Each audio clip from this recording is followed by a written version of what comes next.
That radio chick Cheryl Lee here. Welcome to the Still Rocking It podcast, where we'll have music, news, reviews and interviews with some of our favourite Australian musicians and artists. Today I had the absolute pleasure to sit down and have a chat with one of the loveliest ladies in Australian music, 6 times Golden Guitar winner, Australian singer-songwriter Amber Lawrence. She is one of Australia's most celebrated and hardest working country artists.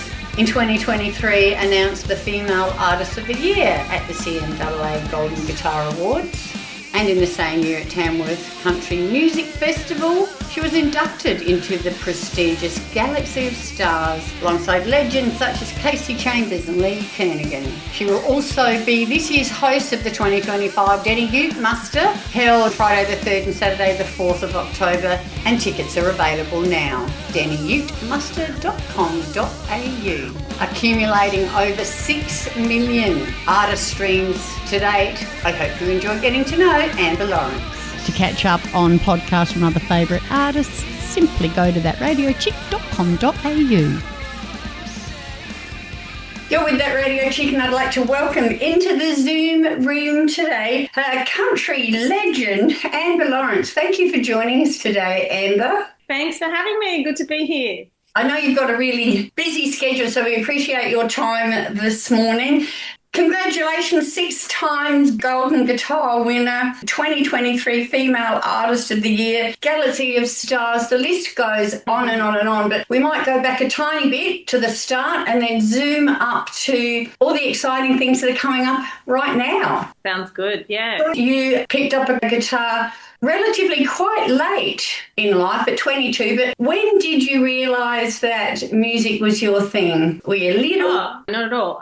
That's why I picked it up quite late, because I wasn't really all that interested. Well, I liked music, but I had no sort of plans or ideas to have a career in music. And even when I started learning the guitar at 22, roughly, again, it wasn't for the, oh my God, I've seen TV show and I want to go on it or anything like that. It was just a passion of sort of wanting to learn an instrument and then write songs. And then one thing led to another. And I went to Tamworth in 2004. So just over 20 years ago, went in a talent quest, came second in that talent quest, and that was when sort of the first doors started opening for me. What led you to country music? What led you to Tamworth? Yeah, well, I didn't grow up in the country, so I grew up in the city of Sydney, which wow, the busiest city in Australia. And look, I think really I was just listening to country music, and that was by accident. I went into a CD shop one day and I bought a LeAnn Rimes album. Her song Blue was quite popular, and One Way Ticket, and I just loved her voice, and I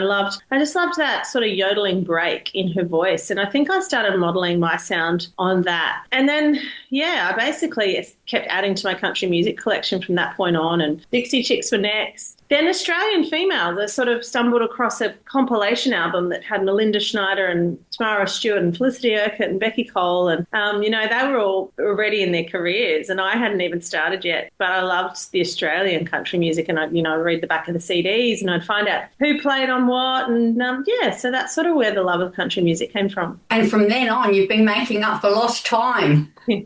Or lost wine, as they say. Yeah. Wanted to congratulate you on your 2022 ARIA #1 country album, Living for the Highlights. Great album. Thank you. Yeah, that was certainly sort of a COVID sort of influenced album. It sort of sums up those 2 to 3 years where we were all a little bit in limbo. Yeah, I guess, it's called Living for the Highlights because it's about living for those, 50% of life is like all the good stuff, and then the other half is the grind and, the bad news sometimes it comes. But for me, glass half full is always the aim. So that's what Living for the Highlights sort of represented. So that album was a real journey of the highs and lows of COVID, but the overwhelming positivity came out at the end. You are listening to Still Rocking It, the podcast with Cheryl Lee. Let's play the title track from that album, the 2022 ARIA #1 country album, Living for the Highlights. And then we're going to come back and speak more to Amber about the new song. Came off the long weekend, spent it with a bunch of new friends. Yeah, the next album is on its way, and it'll be quite different to Living for the Highlights. Just I'm sort of in my fun and friendship era. Yeah, absolutely. The third single from that album is what we're going to be talking about in a minute. I watched it last night. It absolutely made me want to get the girl posse together, get out there, do some beats, have a great night. It just literally uplifted me that much. Yes. You've achieved it, what you set out to achieve with that, I think. Thank you. Yeah, Comeback Queens, I tend to write songs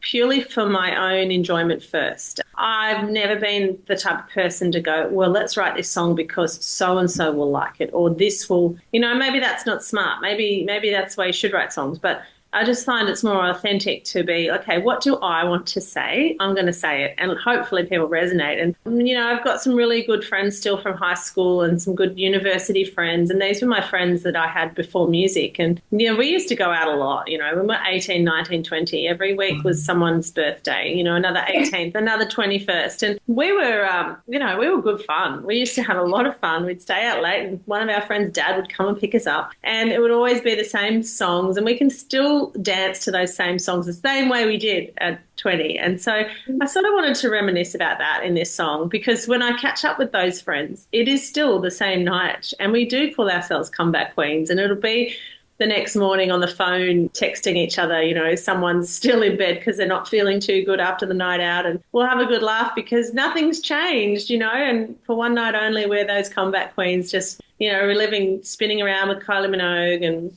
Shania Twain on the dance floor and having a good time. The video clip certainly captured the vibe. Everybody looked like they were having a genuinely good time making that film clip. Yeah, totally. And to be honest, there's no way they couldn't have had a good time, because all they had to do was turn up, get free drinks that I shouted for them at the bar, and then dance. I mean, I just didn't want to do a long video shoot, because I've done like 30, 40 video clips in my time, and the days of doing 12-hour shoots, I'm sort of over it. And so I'm like to the director, can we do it in 4 hours? We'll be quick, So for the extras that came, and a lot of them were my friends, school mums, and a lot of people from Facebook that travelled to be part of it, they were kind of stunned how quick it was. And I'm like, well, that's because I just wanted it to be quick. But, have fun, guys, drink up, dance, just enjoy yourselves. That was all they had to do. That was the brief. I think they nailed it. Totally. And it totally inspired me. I've got my denim on. Yeah, nice. And my hat, my cougar. I don't know if you can see my little earrings there. They're very and cool. Watch out, double denim. Can I do this? Show you my denim boots without giving you a flash. Oh, she's flexible. You could have been in the video. Next time. It's a lot warmer where you are, because it's freezing in Sydney today, and I've just done school drop-off. So I'm not dressed as the Comeback Queen today. I'm indoors with the heater gone full blast. Nice. Way to do it. It's the soundtrack of every girl's night out, and as I say, you girls absolutely nailed it. I do love that line. Comeback Queens in your Levi jeans, singing 90s Shania, just a little off key. That is so appropriate. That is so me. We all identify with that. It's all of us. And even if you're a singer, like when I go out, I don't sing well. I'm singing off key too.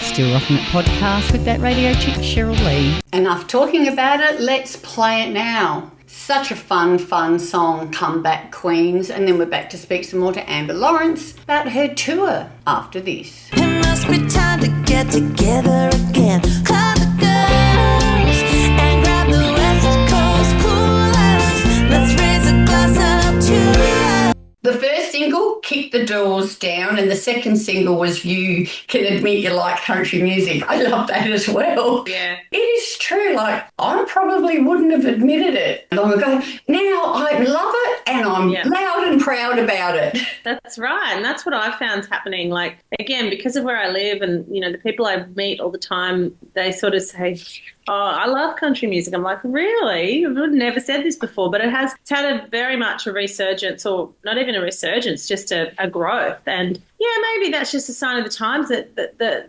other music that used to be popular is sort of, I don't know, not that good. Country music is like, we've kept our standards. And I think people just like music that they can actually understand the lyrics and they're not getting, profanities shouted at them or, like a lot of country music themes are pretty simple, of course. They're about catching up with friends and having a drink, but maybe that's what the world needs. Yeah, you're not twerking at us. I think for me what I like about it is the authenticity in the stories. Yeah. It's not just shouting out words. Most of the country music songs are a story, really, aren't they? Yeah. Look, and even when you write a party song, for me, there's still some kind of story. Even, in Comeback Queens, it's still a story of these girls that turn up and, like I say in the song, we don't need to hold our hair back anymore and we can hold our liquor. Maybe we can't. But, you're still finding a story in that song and it actually comes from a real place. So I think that's what people like. And the reminiscing, I think, is a fabulous part of it as well. And the remembering the good times. That's it, exactly. Comeback Queens is the third single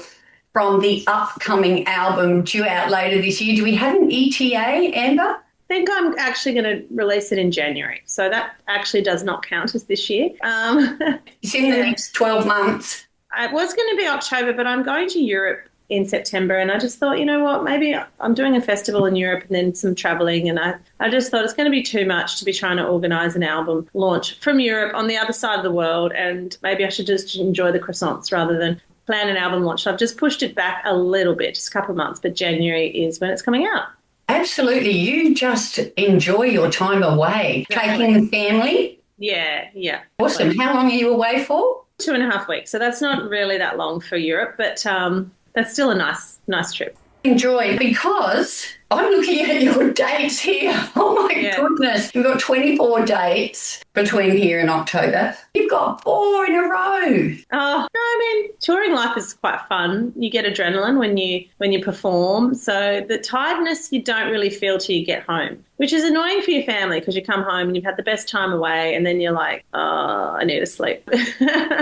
So, yeah, when you're actually on the road, you sort of manage pretty well. But, yeah, you come home and you're wrecked. Very, very busy. To get the dates of when Amber is in your town, go to www.amberlawrence.com.au. That's it. Coming to a town near you. For the Adelaideans, Amber is here in October and you've got 3 chances. Corntown Hall on the Friday, Murray Delta Duke Joint on the Saturday, and the Gov, Adelaide's favourite venue, on the Sunday. Yeah. You played at the Gov before, Amber? Yeah, so actually I have. I opened early last year, I opened for Go West and Nick Kershaw. So Go West, we know, King of Wishful Thinking, and Nick Kershaw's song was, wouldn't it be good to be in your shoes? Yeah, which is a huge song. People absolutely loved that when he played it. So, yeah, I played the Gov then, and it was great. Love the venue. Can't wait. My first time playing the Gov in Adelaide, and love Murray Delta Duke Joint. And what a great town Corn is. So, yeah, we've got a nice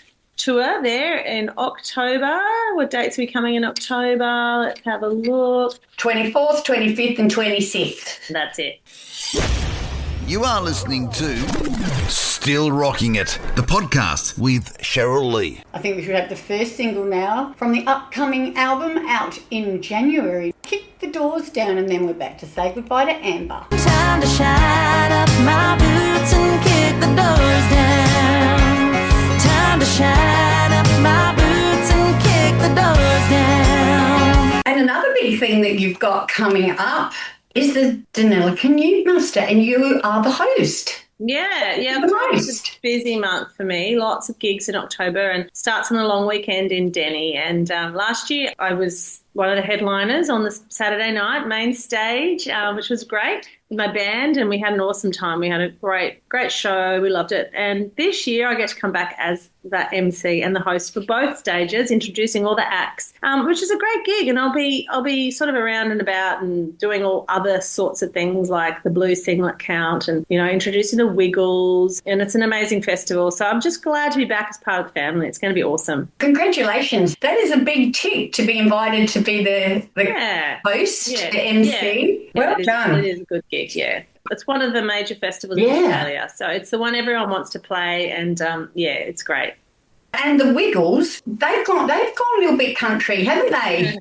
They saw the trend, they saw what was happening and they went country too. But I must say, I did the first kids country album. I did it before they did. You've done 3, Kids right? Gone Country. I have. Kids Gone Country #1, #2, and Aussie Christmas. So, everyone might think the Wiggles are cool, but I did it first. You were the trendsetter, Amber. That's right. They were just clever enough to pick up on it. So true. So you're getting to them young, Amber. But what I really love is that you have taken the time to make these children's albums, because music is so important for the development of children. I love that you've done that. Exactly. Apart from all the fabulous music there's John Williamson, Kasey Chambers, Troy Cassidy, the Wolf Brothers, even Fairness and the Fundamentals. There's so much else, isn't there, at the Denny Youth Muster on top of the fabulous musical lineup. Mobile Animal Farms, Jumping Castles, Laser Tag, monster truck shows, mermaids, slot cars. I mean, over the years, and it's over 20 years old, they've just grown it as